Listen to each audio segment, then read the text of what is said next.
저는 지역구에 출마하지 않겠습니다. 비례로도 출마하지 않겠습니다. 오직 동료 시민과 이 나라의 미래만 생각하면서 승리를 위해서 용기 있게 헌신하겠습니다. 깊은 고민 끝에 내부에서 단시간 내에 국민의힘을 근본적으로 개혁하는 것은 매우 어려운 일이라고 판단했습니다. 그리고 미래를 위한 새로운 정당을 만드는 일은 필요성이 큰 것은 물론 성공할 가능성도 높다고 판단했습니다. 역대 대통령 중에서 본인이나 자신의 가족과 관련된 특검이나 검찰 수사를 거부한 사례는 없었습니다. 이렇게 거부권을 남발하는 것, 그리고 가족 문제와 관련돼서 거부권을 행사하는 것이 정당 한제에 대한 권한쟁의 심판 여부도 저희들은 적극 검토하겠습니다. 총선 승리 없이는 국가의 미래도 민주주의의 미래도 없다, 이런 말씀을 하셨고요. 이제 선거 앞두고 양당 간의 혁신 경쟁이 있는데 혁신 경쟁을 선도해달라, 이런 당부 말씀이 있으셨고요.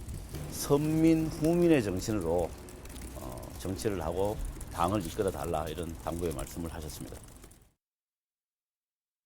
네, 한 주간 여론 흐름 짚어보겠습니다. 배종찬 인사이트 K 소장, 박시영 TV 대표 나오셨습니다. 두 분 어서 오십시오.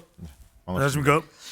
배 소장님, 윤석열 대통령 지지율이 리얼미터 RN서치에서는 정체를 보이고 있고 여론조사 공정에서는 소폭 상승했습니다. 한 주간의 대통령 지지율 흐름 전체적으로 어떻게 보셨어요? 한동훈 비대위원장 효과가 그래도 있다, 이렇게 분석은 해야 될 것 같습니다. 일단은 하락세는 멈췄고요. 큰 폭으로 상승하지는 않았지만 소폭으로 올라간 조사 결과들이 있기 때문에 특히 이제 주목해야 되는 부분은 내년 총선을 앞두고 서영충입니다. 서영충 아니고 서영충. 서영충인데 서울, 영남, 특히 이제 대구, 경북도 있겠지만 부산, 울산, 경남이겠죠. 또 충청인데 이 지역이 상당히 중요합니다. 국민의힘으로서는. 네. 이 지역의 대통령 지지율이 그래도 결집하고 또 좀 올라간 모습을 보이고 있다면 이건 한동훈 비대위원장 효과가 그래도 나타났다라고 볼 수 있겠습니다. 박시영 대표님, 네. 윤 대통령이 석 달 연속 박근혜 전 대통령을 만났습니다. 이거 정치적 의도가 담겨 있을 텐데 네. 보수 결집 효과는 어떻게 보세요? 저는 이제 번지수를 잘못 짚었다고 봅니다. 왜냐하면 여론조사를 해보면 보수층의 한 30%는 대통령이 일을 잘 못한다. 네. 한마디로 반윤 정서를 가지고 있습니다. 그러면 그분들이 볼 때는 대통령이 무능력, 무책임을 질타하고 있는 거거든요. 그래서 지금 시기에는 오히려 과거의 그 잘못된 국정운영 기조에 대해서 바로잡고 일신하면서 차라리 이재명 대표와 영수회담을 하면 지지율이 올라갈 가능성은 저는 있다고 봅니다. 그래서 네. 박근혜 전 대통령 자주 만난다 해서 과연 보수 결집이 이루어질 거라고 저는 생각하지 않는 거죠. 반윤 정서 때문에. 네. 배 소장님, 국민의힘과 민주당 지지율을 살펴보면 리얼미터와 RN서치에서는 양당 지지율 격차가 줄었습니다. 네. 국민의힘 지지율이 소폭 상승하고 민주당 지지율이 소폭 하락했는데 앞서 말씀하신 그러면 한동훈 비대위원장 임명된 효과라고 봐야 합니까? 그렇겠죠. 이제 일단은 그것이 이제 민주당에게도 준 영향도 있겠지만 더 중요한 것은 국민의힘은 결집하고 중도에서는 또 주목도와 결집도 효과를 노리는 이른바 우리가 컨벤션 효과라고 합니다. 어떤 전당대회도 있겠지만 이렇게 이제 인물이 등장했을 때 일단 앞으로 어떻게 될지는 모르겠습니다. 아직 총선까지는 많은 날이 남아있기 때문에. 근데 일단 한동훈 비대위원장이 딱 등장하니까 주목도가 높아질 수밖에 없는데 반면에 바로 오늘도 우리가 그 이야기를 하겠지만 이재명 대표는 뭔가 자꾸 갈등 현상, 이른바 우리가 이게 크랙 현상이라고 그러거든요. 그러니까 결집이 되기보다는 좀 갈라지는 현상. 그러니까 만났는데 해결돼서 이낙연 전 대표 전격적으로 잔류하기로 결정, 이런 보도가 나와야 이제 지지율이 올라갈 텐데 그런 것보다는 조금 내부 갈등, 친명, 비명, 그다음에 병립형이냐 준연동형이냐, 아직까지는 이게 뭔가 봉합되지 않고 균열이 있는 이런 것 자체가 민주당의 지지율에 영향을 준 것으로 보입니다. 그런데 박 대표님, 네. 내년 총선을 앞두고 정부를 견제해서 야당 다수 당선을 지지하는 비율이 정부를 지원하는 네. 여당 다수 당선을 지지하는 비율보다 높은 것으로 나타나거든요. 그렇습니다. 견제론과 지원론이지 이른바 이게 네. 시사하는 바는 뭡니까? 이제 그 선거는 구도와 인물과 그리고 이슈라고 이야기를 하는데요. 네. 구도적인 측면에서 가장 지금 큰 구도가 바로 대통령에 대한 평가 성격입니다. 그러니까 한마디로 대통령이 일을 잘했다, 몰아주자, 친윤 성향의 지원론. 그리고 대통령이 일을 못했다. 이번에 혼내주자. 심판론, 견제론. 이렇게 크게 나눌 수 있겠죠. 그래서 구도라는 측면에서 지금 이번 총선에서는 대통령을 심판하는 정서가 크다. 특히 네. 이제 내년 4월은 대통령이 취임한 지 딱 2년 되는 해입니다. 3년 차에 치러지는 성격이기 때문에 누가 보래도 대통령에 대한 평가 성격이다. 이걸 부인할 수가 없는 거고요. 네. 지금 같은 낮은 지지율로는 여권이 굉장히 고전할 수밖에 없습니다. 그리고 특히 대통령이 국정 운영을 주도하고 있습니다. 야당과 협치할 생각이 없죠. 그렇기 때문에 대통령에 대한 평가 성격은 더 강화될 수밖에 없다. 저는 그렇게 보고 중도층이 지금 조사해 보면 진보 성향과 굉장히 유사한 패턴을 보이고 있습니다. 네. 한마디로 중도층의 진보층 동조화 현상이 나타나고 있는데요. 저는 그런 중도층들이 지금도 나라가 혼란스럽고 엉망진창인데 이대로 가다가는 남은 3년이 더 불안하다, 위험하다, 걱정된다 이런 생각들을 갖지 않을까. 그래서 견제론 쪽에 중도층이 힘을 모으고 있다 이렇게 보여집니다. 배 수장님 어떻게 보세요? 네. 이 견제론, 지원론 이 같은 흐름이 앞으로도 계속 될 것으로 보세요? 아니면 변화의 시간이 있다고 보세요? 그렇죠. 변화될 수밖에 없겠죠. 그러니까 네. 이제 기존의 일반적인 선거였다면 견제론이 상당히 또 비등했을 가능성이 높습니다. 그리고 그게 지속이 될 텐데, 근데 이제 총선 구도를 정부 지원론이냐, 정부 견제론이냐 이렇게 물어볼 때하고 내일이 총선일이라면 어느 정당에 투표하겠냐 할 때는 더불어민주당의 지지율이 정부 견제론만큼 안 나옵니다. 정권 심판론만큼 안 나옵니다. 결국 네. 내년 선거의 경우에는 이제 뭐 하루밖에 안 남았는데 내년이 될 텐데요. 그러니까 무당청 비율이 상당히 높다. 그럼 아직까지 don't know 결정을 안 하고 있는데 그럼 이 신당이 어떻게 되느냐? 그러면 이 부분도 상당히 중요해질 수가 있고 알 수가 없는 겁니다. 네. 오히려 우리가 총선 구도보다도 인물에 더 집중하게 되는 것이 방금 전에 우리 박시영 대표께서도 말씀해 주셨지만 한동훈, 윤석열 두 사람이 어떤 영향을 주느냐. 또 이쪽에서는 이재명, 이낙연. 오히려 저는 구도보다는 이 인물들에 대한 유권자의 태도, 네. 의지, 평가 이 부분이 더 중요해 보입니다. 구도론이냐 인물론이냐 여기에 대해서는 좀 견해차가 있으시군요.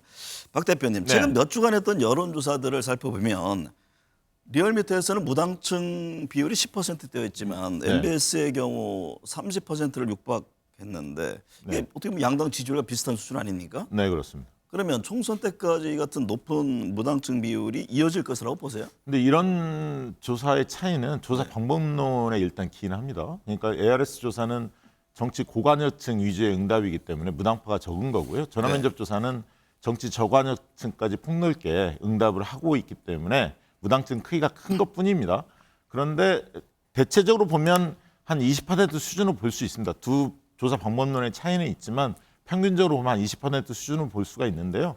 이 크기는 과거 선거 때 상황을 비교해 보면 특이한 현상은 아니다. 늘 있어 왔다. 네. 근데 선거가 임박해지면 무당층의 크기는 좀 줄어드는데요. 중요한 거는 무당층이 다 투표하지 않습니다. 네. 무당층 중에는 정치 혐오 정서를 갖고 있는 정치에 아예 관심이 없고 투표를 안 하는 기권층들이 많이 있고요. 한 절반 정도가 기성정당에 실망해서 무당층으로 빠진 분들입니다. 이들이 어떤 선택을 하느냐 물론 중요합니다. 그런데 저는 특이한 현상은 안 보고 그런 분들이 제3지대 신당에 관심을 좀 더 가질 가능성은 있다고 보여집니다. 네. 자연스럽게 이제 제3지대 신당 얘기가 나오는데 예. 배 수장님, 이게 높은 무당층 비율이 방금 이제 박 대표님 말씀하신 신당의 움직임, 제3지대에는 어떤 영향을 줄 것으로 보세요? 저는 상당히 주목해야 된다고 봅니다. 왜냐하면 여전히 양강 구도지만 이 신당이 판가리 정도를 할 정도는 아니더라도 무당층이요. 그렇다 하더라도 이른바 삼겹살이냐, 항정살이냐, 갈비살이냐 네. 이걸 결정하는 데는 상당히 중요한 역할을 할 수 있다. 무슨 말씀이냐면 지난 대선에도 국민의힘의 안철수 후보는 일단 단일화를 했습니다. 네. 윤석열 후보와. 하지만 정의당의 심상정 후보와 이재명 후보는 단일화를 안 했거든요. 그때 단일화를 했더라면 어떤 결과가 나왔을까? 그러니까 적어도 이 신당이 뭐 일당이 되거나 다수당이 되거나 무당층이 그러지는 않겠지만 소선거구제에서는 1위로 달리던 사람을 끌어내리는 역할을 할 수 있다면 저도 수도권했어요. 그리고 비례투표제도에서 병립형이냐 준연동형이냐에 따라서 판도가 달라지게 할 수 있다. 그 이야기는 이준석 신당이 힘을 더 발휘하느냐 이낙연 신당이 힘을 더 발휘하느냐에 따라서 다수당의 명암이 달라질 수도 있는 거죠. 저는 이제 이 대목에서 한마디 좀 첨언하고 싶은데요. 윤석열 대통령이 어떻게 하느냐에 따라서 저는 달라진다고 봅니다. 무슨 얘기냐면 윤석열 대통령이 지금과 같은 형태로 만약 국정기조를 끌고 가지 않습니까? 그러면 반윤 정서를 가지고 있는 그 유권자는 민주당한테 표를 줄 겁니다. 좋아하든 싫어하든. 왜? 현실적으로 윤석열 대통령을 혼내주기 위해서는 민주당을 중심으로 뭉칠 수밖에 없거든요. 그렇기 때문에 신당이 만약에 이준석 신당이나 이낙연 신당이 만약에 성공하려면 나름대로 의미 있는 의석수를 가져가려면 윤석열 대통령의 국정기조를 바꿔야 하는 겁니다. 심판 정서를 낮춰야 한다는 얘기죠. 그러면요, 지금 각 당의 전략도 좀 복잡해질 텐데 국민의힘, 민주당, 뭐 3지대 정당들이 예를 들면 무당층을 확보하기 위해서 어떤 노력을 해야 될지 아니면은 기존의 집도끼 전략으로 가는 게 맞는 건지 그 부분에 대해서는 어떤 설명이세요? 그거는 뭐 각 정당이 다 노력을 할 텐데요. 네. 혁신 경쟁 안 할 수 없죠. 공천 네. 혁신 해야 하고요. 불출마 이끌어내야 하고 새로운 인물들 공천해야 하고요. 그런 과제는 분명히 있고 그다음에 이제 미래 의제들을 선점하는 노력들이 있을 것 같아요. 네. 뭐 예를 들면 기후 문제부터 시작해서 저출생 문제 대안들 내야죠. 그리고 세상을 어떻게 바꿀 건지 큰 담론 같은 걸 내야 할 것 같고요. 무엇보다 이제 그 공간이 구성을 어떻게 하느냐. 네. 이 민주당은 이명박 교수를 위촉을 했습니다. 상대적으로 개파색이 좀 적고 네. 진보학자로 알려져 있죠. 과연 국민의힘은 공간위원장을 누구로 할 건지 이런 네. 부분들도 관심사가 아닌가 싶습니다. 배 주장님 보시기에 핵심은 어떤 거라고 보세요? 각 당이 어쨌든 뭐 무당층이든 표심을 잡아야 될 거 아닙니까? 네. 가장 중요한 것은 먼저 자기 지지층 결집해야 된다는 것은 뻔한 이야기입니다. 그건 안 네. 봐도 비디오인데 더 중요한 것은 무당층을 잡기 위해서 이건 중요합니다. 왜 그러냐면 결국 중도층이 어느 쪽에 손을 조금이라도 들어주냐고. 그러면 중도층이 누굴까? 모호합니다. 하지만 구체적인 것은 수도권의 중도층이 더 많다. 또 중도층은 여성이다. 청년이다. 이게 중요합니다. 여기에서 이들을 위한 정책을 누가 더 제대로 또 지금 그래서 뭐 혁신위를 구성하는 것 이후에 이제 비대위원 구성하는 것을 보면은 그런 거 신경 쓰거든요. 청년이다, 또 여성이다, 또 호남이다. 하지만 정말 진정성 있게 이들을 선택해 줄 때 그 표가 들어올 수가 있겠죠. 또 하나 제가 궁금한 게 네. 그 대표적인 이제 정통 텃밭으로 영남권은 국민의힘, 호남권은 민주당을 꼽잖아요. 네, 그렇습니다. 그럼 내년 총선에도 이 같은 흐름이 이어질 것이냐. 지금 뭐 신당 움직임도 있고 그러는데 과거 이제 국민의당 같은 경우에는 호남에서 다수 의석을 또 확보하지 않았습니까? 네, 그랬죠.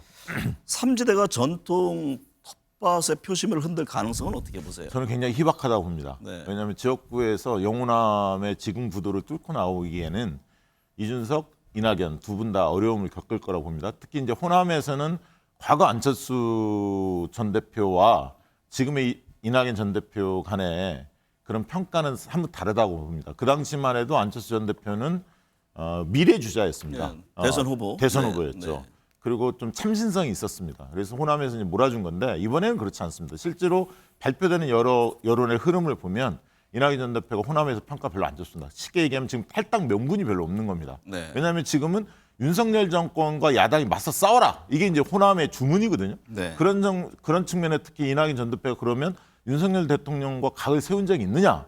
검찰개혁, 언론개혁이 시대적 과제라고 호남 분들은 보고 있는데 네. 그런 부분에 목소리를 낸 적이 있느냐? 네. 이런 측면 때문에 저는 호남은 동의하지 않을 것 같고요. 다만 이낙연 신당이 만들어진다면 수도권 격전지에서 민주당이 손해볼 가능성이 있습니다. 네. 이제 그런 부분이 있고 이준석 신당 같은 경우에도 이준석 전 대표가 영남을 흔들려고 했으면 노원에서 탈당 신고식을 할 게 아니라 대구에서 새 보수의 가치를 들고 나갔어야 하는데 지금 수도권에서 미래 의제를 중심으로 나갔거든요. 그래서 저는 영남에서 그렇게 큰 그 반향이 없을 거라고 그렇게 보고 있습니다. 네. 배 수장님, 네. 한동훈 비대위가 출범했습니다. 여론조사 공정에 따르면 한동훈 비대위원장 선임이 잘한 일이라는 여론과 못한 일이라는 여론 이게 팽팽합니다. 그렇습니다. 이게 어떤 점을 시사하는 겁니까? 환영도 하지만 의문부호가 달려있다. 그만큼 이 확장성이 어떻게 되느냐. 지금 한동훈 비대위원장에 대한 여론조사 결과를 보더라도 잘하는 일이다가 43%, 잘 못하는 일이다가 43.6인데 잘 모르겠다가 13.4거든요. 그러니까 환영을 합니다. 지지층에서는. 이게 국민의힘 지지율보다도 더 높은 정도의 비율이니까 환영에 대한 이른바 등장효과가 있습니다. 네. 양강구도에서 지지층을 결집하면서 지역적으로 보면 서울, 영남, 그리고 충청 이 결집력을 보이는 것만으로도 한동훈 장관에 대한 기대감이 있고 지금 이제 1월 달에 일정을 보면 대체로 그런 일정으로 갖춰져 있습니다. 네. 서울 연청은, 대전 연청은, 또 대구, 그다음에 또 지방을 돌아서 광주, 또 청주, 그다음에 대전 뭐 등등 이런 지역들이 올라와서 이제 마지막에 본인의 고향이 이제 춘천까지 이어집니다. 이게 이제 일동안 이제 지지층을 결집하게 되는데 문제는 뭐냐 하면 과연 중도 확장성, 무당층 그리고 수도권 경기 지역입니다. 그리고 또 MZ 세대한테 이것을 가능하게 하냐인데 이 부분은 꼭 말씀드려야 될 것 같아요. 모비딕을 이야기하고 최수종은 사극은 최수종의 것 이런 건 이제 상당히 이 스마트하게 접근합니다. 머리는 지금 상당히 잘 작동이 되고 있는데 결과적으로 이들 유권자들 중도지대 유권자를 끌어들이는 건 마음이거든요. 네. 정말 청년 여성 유권자층 또 취약층 이들을 마음으로 어떻게 끌어내냐 이것이 한동훈 비대위원장의 과제라고 봐야 되겠죠. 근데 그 가장 중요한 게 중도층들이나 여성들 이런 분들이 무엇을 중시하냐면요. 태도를 중시합니다. 네. 그러니까 태도를 중시하기 때문에 이미지 정치로는 저는 한계가 있다고 봅니다. 그러면 어떤 태도를 중요하냐? 여야 모두 잘못을 할 수 있습니다. 윤석열 대통령, 한동훈 장관 시절에 모두 잘못을 할 수 있죠. 잘한 것도 있지만 잘못한 게 있을 겁니다. 근데 잘못한 것들에 대해서 정확하게 반성하고 개선하려는 움직임 없이 변명을 하거나 회피를 하거나 아니면 오히려 야당 탓을 하면 돌아오지 않습니다. 네. 저는 시험대가 바로 김건희 특검법이라고 봅니다. 이 네. 부분에 대해서 한동훈 장관이 어떤 입장을 띠느냐. 벌써 뭐 야당이 총선 노림수 아니냐 이런 식으로 되받아쳤거든요. 그게 시원하게 보일지 몰라도 국민 정서와 전혀 맞지 않습니다. 네. 국민의 7, 80%는 특검법 통과시켜야 한다고 보고 있거든요. 성역 없이 수사하라는 얘기입니다. 예, 그래서 저는 한동훈식의 이런 어떤 흔히 말하는 말장난 이런 부분들이 이미지 정치 이런 부분들이 조금 신선하게 보일지는 몰라도 결국은 중도층 마음을 얻기에는 부족하다. 그건 어떻습니까? 86세대 일명 80년대 학번 60년대생 운동권 정치 청산을 총선 전략 중 하나로 제시를 했잖아요. 네. 이 점은 중도층 민심을 얻는데 도움이 될까요? 아니 그 메시지가 지금 많은 분들한테 통할 수 있는 저는 있다고 봅니다. 민주당 내에서도 86세대 중에서 기득권 정치화 됐던 분들, 새로운 에너지가 없는 분들은 과감히 불출마해야 한다고 봅니다. 그러나 그 86세대가 전체가 요거 얻어먹을 일은 아닙니다. 젊다고 해서 모든 것을 다 잘할 수 있는 건 아니거든요. 과연 지금 한동훈식 행보가 40대 정서에 부합하느냐? 그 부분에 대해서 저는 별로 동의하고 싶지는 않습니다. 네. 배 수장님, 한동훈 비대위가 국민의힘에 유리하다는 여론이 48.2% 나왔는데요. 네. 이건 어떻게 봅니까? 기대감이 반영된 건가요? 그렇죠. 기대감이죠. 다른 누가 비대위원장이 오더라도 한동훈 비대위원장만큼 효과가 없을 겁니다. 왜냐하면 지금 국민의힘과 보수층과 그리고 대통령 지지층 내에서 가장 강력한 경쟁력과 결집력을 가지고 있는 것이거든요. 방금 전에 이제 박시영 대표께서 말장난이라고 얘기를 했지만 그건 이제 유권자들이 어떻게 받아들이냐에 달려 있는 것이기 때문에 얼마만큼 효과적인 전달 방법을 구사하냐. 그래도 지지층 내에서는 주목도가 있고 사극은 최수종의 것 바로 또 주목을 받습니다. 그다음에 모비딕 이러면서 또 고래와의 싸움 사투 이것도 주목을 받습니다. 근데 이제 앞으로 이걸 더 확장해서 잘할 수 있는 방법이 뭐냐를 찾아내는 것은 중요하겠죠. 그리고 네. 또 86 청산의 문제는 모두 나를 싸잡았다고 이야기해도 구구절절히 뭐 미주알 고주알 다 이야기할 수 있기 때문에 그렇게 얘기를 한 거지만 실제로 또 86 교체 세대 교체론을 또 주장하고 또 공감하는 여론도 상당히 높습니다. 아니 그렇게 따진다면 검사들이 되고 낙하산 공천되는 거예요. 향후에 이런 부분들에 대해서 한동훈 장관이 과연 한동훈 비대위원장이 어떤 입장을 띨 거냐. 이것도 네. 이제 관심을 가질 수밖에 없는 거죠. 네. 민주당 상황 살펴보겠습니다. 배 수장님. 예. 어제 이재명 대표, 이낙연 전 대표 만났습니다. 두 사람 의견을 좁히지 못했는데 이낙연 전 총리의 신당 창당 가능성은 어떻게 보세요?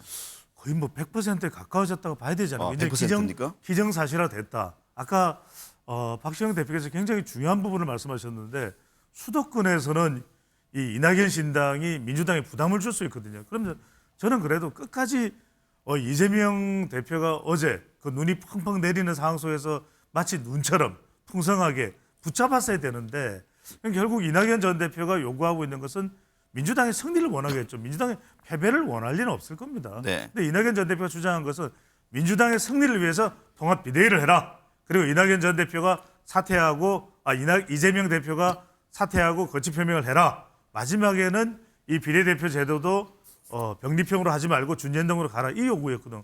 저는 적어도 이 비례대표 제도나 이런 부분들을 좀 적극적으로 이재명 대표가 받아줄 수도 있었을 텐데 이걸 다 받지 않았기 때문에 사실 이제는 더 이상 협력하고 어떻게 할 수 있는 방법이 없는 것 같아요. 그렇다면은 이낙연 전 대표의 경우에는 이제 신당이 확실시 되는 상황으로 봐야 될 것 같아요. 저는 뭐 신당을 이미 굳힌 지 오래됐고요. 네. 사실 명분 축적을 하는 과정에서 이재명 대표 만나려고 한 거고. 대표 사퇴를 전제로 그렇죠. 자꾸 그러니까 얘기를 했잖아요. 통합비대위는 한마디로 개파 나눠먹기 하자는 겁니다. 네. 이낙연계 인정해라. 그러면 그게 시스템 공천입니까? 사천이죠. 말이 안 되는 주장들을 하고 있고, 그러면 이재명 대표가 그만한 뭐 문제를 일으켰느냐? 지금 야당 지지율 좋습니다. 그리고 선거에서 유일하게 이긴 대표입니다. 지난 강서구청장 보궐선거에서 압승하지 않았습니까? 그러니까 이재명 대표가 물러날 만한 뭐가 일이 있다면 충분히 논의할 수 있지만 지금 어떻게 보면 본인의 탈당의 명분을 그걸로 갖고 있는데요. 과연 이낙연 전 대표가 혁신에 있어서 적극적이었습니까? 과거 민주당 대표 시절에 민주당 혁신에 대해서 과연 목소리를 냈나요? 저는 그런 측면에서 탈당 명분이 도대체 이해가 되지 않습니다. 지금 관심은 민주 진영 안에서는 의견이 좀 엇갈리던데 이낙연 전 대표가 신당을 차릴 경우에 향후 민주당 지지율 총선에 미칠 영향은 어떤 겁니까? 저는 뭐 총선에서 아까 이야기했습니다만 수도권에서는 격전지에서 네. 뭐 5에서 7% 물론 인물이 괜찮으면 10% 나오는 지역도 있겠죠. 그러나 저는 지역구에서 이낙연 간판으로 지금 의석을 가져가기에는 굉장히 어려울 거다. 네. 그리고 지금 뭐 이석현 전 의원이나 이런 분들이 참여 의사를 밝혔는데요.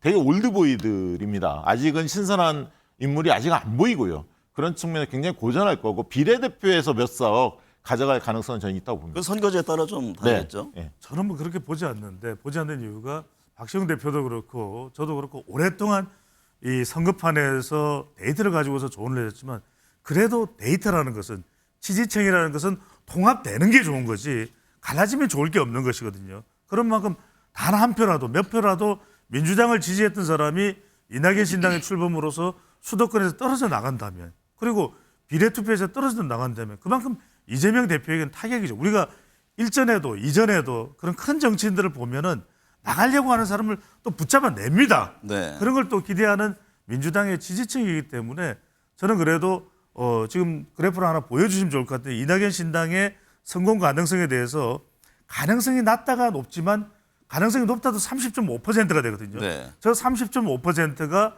수도권에 작동될 때 또 수도권 호남표에 작동이 될 때 또 비례투표에 작동이 될 때 그만큼 민주당에는 저거 타겟- 답변하는 응답층이 누군지 전체 그건 응답자입니다. 파악하기 어렵- 전체 전체 응답자고요. 주로 네. 국민의힘 좀 전체 지지층이 많죠. 전체 응답자이기 때문에 이준석 전 부담되겠죠. 대표 신당 성공 가능성은 어떻습니까? 응답자 58.3%가 가능성이 낮다. 근데 가능성이 높다라는 응답도 25.9%네요. 이거는 그렇죠. 최대 기대치들을 각각의 신당을 네. 뭐 처음 출발 어떤 사람들이 참여하는지도 아직 모르지 않습니까? 그런 저 측면에서 기대치가 지금의 반영된 성공 가능성이 거라고. 높다라는 얘기가 나중에 만약에 신당이 꾸려졌을 때 그 지지율로 나온다 이렇게 볼 안 수는 나옵니다. 없다. 네, 이런 과거 말씀이시거든요. 역사로 보면 네. 절대 그렇게 나온 적이 별로 없습니다. 계속 네. 왜냐하면 지역구에서 이제 여론조사 막 돌리지 않습니까? 이낙연 신당 간판으로 나온 후보, 이준석 신당 후보로 나온 후보, 민주당, 국민의힘 이렇게 돌려보면 실제 이제 후보들을 대입하면 지지율이 한 자릿수 넘기가 쉽지 않습니다. 지금 이제 정치권 이슈 중에 지금 살아있는 게 또 쌍특검 문제잖아요. 이게 향후 총선 각 당 지지율에 미칠 영향은 어떻게 보세요? 굉장히 크다고 보죠. 네. 저는 쌍특검이 가장 큰 뇌관이라고 봅니다. 일단 구도적인 측면에서 공격과 수비로 구도가 확실히 재편됩니다. 그러니까 민주당 쪽이 공격을 하게 돼 있고요. 국민의힘은 수비할 수밖에 없습니다. 왜? 국민 여론 자체가 80%가 쌍특검의 찬성 여론을 갖고 있기 때문에 대통령이 지금 거부권 행사할 것으로 예측이 되고 있는데요. 실제 거부권을 했을 때 국민적 저항이 굉장히 거세질 거다. 저는 네. 그렇게 봅니다. 저는 소장님은요? 반대인데 마지막 네. 이재명 대표가 재판 리스크 이런 게 없다 그러면 그럴 가능성이겠죠. 그런데 저는 오히려 앞으로 더 커질 수 있는 이슈가 이재명 대표와 관련된 부분입니다. 줄줄이 지금 재판 일정이 예고돼 있고 관련된 부분에 대해서 계속해서 터질 만한 사항들이고 지금 송영길 전 대표 돈봉투 문제도 그렇고 국민들로부터 격앙된 분노를 자아내는 물론 탈당은 했지만 또 이 코인 리스크도 있고 저는 이 부분에 해소가 되지 않고 있는 상황이기 때문에 특검법 이 부분은 이 양강구도 프레임 전쟁 속에서 묻혀버리고 오히려 이재명 대표 이 부분을 부각되는 것을 어떻게 민주당이 관리하느냐 또 이재명 대표가 결단을 내리느냐 여부가 더 중요해질 수도 있는 것이죠. 이거는 민주당만이 한 게 아니라 야사당이 공조해서 한 겁니다. 그걸 잘 보셔야 합니다. 윤석열 대통령이 비서실장, 정책실장, 국가안보실장, 대통령실 주요 참모들 교체했지 않습니까? 네. 인적 쇄신에 대한 여론 흐름은 어떤가요? 아직 조사 결과가 정확히 나온 건 아니지만 네. 별로 그 감동이 없는 것 같습니다. 왜냐하면 대통령 참모치고 대통령에게 직언하는 참모가 눈에 그동안 띄지 않았기 때문에 결국 정책실장이 누군지 정책수석으로 그렇게 바뀐 거에 대한 국민들의 관심 자체가 없습니다. 네. 그러니까 결국 인사정책에 대한 전면적인 쇄신 없이는 인사정책을 통해서 국정 지지율 반등은 없다. 이렇게 보여집니다. 원래 네. 짧게 말씀드리면 비서실장 바뀌었다고 또 정책실장 바뀌었다고 국가안보실장 바뀌었다고 여론이 바뀌는 건 아니고 어떤 정책을 좀 정비해내느냐 좀 정비가 됐느냐는 부분을 더 많이 묻고 있기 때문에 그런 부분에 대한 정비가 더 필요한 부분이라고 봐야 되겠죠. 이번 한 주간 특히 눈여겨봐야 될 건 어떤 점이죠? 쌍특검 특검 거부권 행사가 가장 눈에 띄고요. 그다음에 이제 이준석, 이낙연 신당에 과연 참여할 사람들이 몇 명이 누구냐 이게 이제 관심사일 것 같고요. 각 당의 공간위 구성에 또 관심이 모아질 것 같습니다. 네. 배 소장님은요? 저는 신년회에서 윤석열 대통령 또 이재명 대표 한동훈 비대위원장 만날 텐데 그 모습이 어떻게 되냐 1월 3일로 예정돼 있고 또 하나는 이제 지금 국민의힘은 아직 공천관리위원장이 결정이 안 됐죠. 임혁백 더불어민주당 공관위원장인데 여기에 대항하는 국민의힘 공관위원장이 누가 될지가 주목되고 있습니다.